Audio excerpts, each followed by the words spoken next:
All right, today we're going to unpack a metaphor that is so simple, but at the same time, completely revolutionary.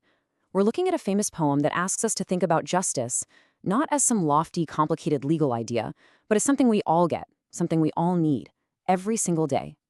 Bread. So this one line comes from the Marxist poet and playwright Bertolt Brecht. And, on the surface, it seems pretty straightforward. Justice is essential, like bread. Got it. But hiding inside this simple comparison is a surprisingly complex and honestly radical idea about where true justice actually comes from. So let's really dive into this, because the true genius of this poem isn't just saying justice is like bread, it's in the details. We're going to explore what the physical qualities of this bread, its taste, its texture, whether it's fresh or stale, what all that tells us about the state of justice in our world. Okay, so at first glance, the poem feels pretty easy to understand. That initial interpretation, let's call it our first taste, is that it's just a simple, direct comparison. This first easy reading just sees the bread metaphor as a helpful teaching tool. Brecht is just taking this universal thing, the need for daily bread, to make a big abstract idea like justice feel more real, more accessible to everybody. It's kind of like he's just simplifying a complex issue for us. But come on, is that really all that's going on here? Is Brecht just trying to be helpful? Or is there something more powerful, a more radical recipe, really, hidden in the text? I think there is, and we just need the right tools to find it. And to get to that deeper meaning, we're going to borrow a framework from the literary critic I.A. Richards. He gives us this sort of critic's toolkit for breaking down a text into 4 essential parts.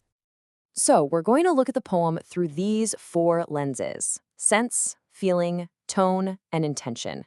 By using this framework, we can get way beyond that simple first taste and start to bake a much richer, more robust interpretation of what Brecht is actually trying to say. All right, so let's revisit the poem, but this time we're armed with our 4 analytical tools. And you're about to see how this seemingly simple little poem completely transforms into a powerful political statement. Let's kick things off with sense. Now, the simple reading just sees it as a teaching tool, but the deeper analysis? It reveals a really powerful logical argument. Justice isn't just like bread, it is a physiological necessity. A society literally cannot function without it, the same way a person can't function without food. I mean, the poem spells it out for us. It says society is nourished by justice. It's the fuel that allows real work to get done, for things to be created. It's not some optional extra, some philosophical idea. No, it's the essential ingredient for a society to even work at all. Okay, next up, let's talk about feeling. A quick read might make you think the poet is just talking about his own moods. He's happy when justice is good, angry when it's bad. But the deeper meaning isn't about the poet's personal feelings at all. It's a powerful stance. It's a feeling of absolute disgust for corrupt justice. And this is where the form of the bread becomes so incredibly important. Brecht uses this visceral language, gray crust, stale, without flavor. He wants you to feel that physical revulsion. This isn't just an intellectual disagreement. It's a gut reaction against a justice system that is rotten, unpalatable, and just plain bad. Which brings us to tone. What might sound kind of polite at first is actually anything but. The deeper analysis shows a tone that is direct, it's egalitarian, it's revolutionary. Think less like a poet making a polite observation and more like a union leader rallying the workers. I mean, listen to that. That is not a polite suggestion. The verb, throw away. It's a command. It's urgent. It's forceful. This is a call to action, not some gentle recommendation. And he reinforces this tone by speaking directly to us, the readers, as friends. This isn't a lecture coming from on high. This is one person speaking to another, as an equal, building this sense of solidarity and shared purpose. He's right there in the trenches with us. And finally, let's unpack the intention. The simple reading, it assumes the goal is just to raise awareness about inequality. But the poem's real purpose is so much more active than that. It's not just about seeing the problem, it's about mobilizing people to become the solution. And this is the moment the entire poem pivots. After proving that justice is essential, that it's our bread, he turns to the audience and asks the single most important question: who, friends, shall bake it?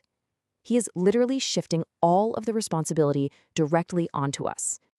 And that very question leads us directly to the poem's powerful, revolutionary conclusion. This is the whole point the metaphor has been building towards. And there it is, the thesis of the entire poem. Justice shouldn't be something handed down from on high by judges or politicians or elites.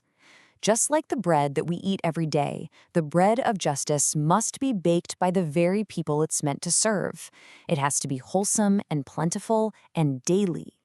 So, the real takeaway here is this. Brecht's poem isn't just a poem, it's a political tool.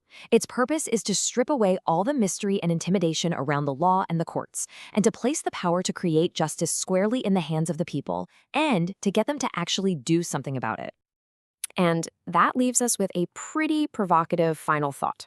If Brecht is right, if justice is bread that we all have a hand in making, then it forces us to ask ourselves, is the bread we're helping to bake wholesome and nourishing for everyone? Or is it stale with a gray crust? What kind of justice are you helping to put on the table?